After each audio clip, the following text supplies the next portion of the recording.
Homer fell off a waterfall, his body bouncing off the rocks again and again. Even the otters swam over to gnaw on him. In the end, he got sucked into a turbine. Seeing this, Burns immediately ordered his secretary to handle the aftermath.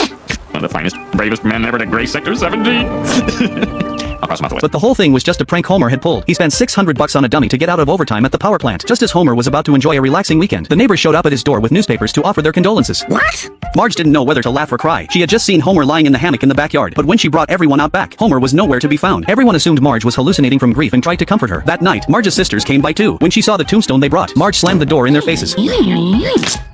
Just then, all the lights in the house went out. Turns out the electrician had cut the power after hearing Homer was dead. Marge was absolutely furious. She ordered Homer to clean up this whole mess first thing in the morning. Mom, Dad! Bart ran into a door frame and bit his tongue! What the hell's going on here? The next day, Homer went to the records office and asked the clerk to fix his death certificate. The clerk got right on it and corrected the file, but Homer insisted on double-checking everything himself. What he found nearly gave him a heart attack. According to the records, his mother was still alive. Homer grabbed the clerk and dragged him to the window, pointing at an angel-shaped tombstone outside, claiming that was his mother's grave. Mr. Simpson, maybe you should actually go up there. Homer rushed over to check. He scraped off the moss on the tombstone, only to discover it wasn't his mother's grave at all. At first, he thought he had the wrong one, but when he turned around, he saw his own tombstone. Oh! Why does my death keep coming back to haunt me? Ah! Homer had always believed his mother died long ago. He never expected to run into her at his own grave. He couldn't believe his eyes. Homer quickly brought his mom back home. Lisa's jaw nearly hit the floor. Marge suddenly had a mother-in-law and started stammering. Bart figured since Grandma had missed his entire life, she owed him years' worth of presents. One to you!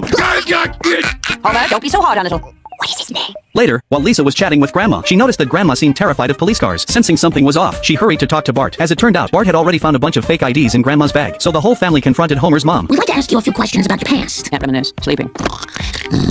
When Grandma played dumb, Bart threatened to call the cops if she didn't come clean. Cornered with no way out, Grandma finally revealed the truth about the past. Years ago, Burns had been developing biochemical weapons in town. Grandma joined a resistance group. She and her like-minded comrades broke into the lab to sabotage it, but as they were trying to escape, they accidentally knocked Burns to the ground when he showed up. Mona kindly helped him up, but that one look was all it took for Burns to remember her face.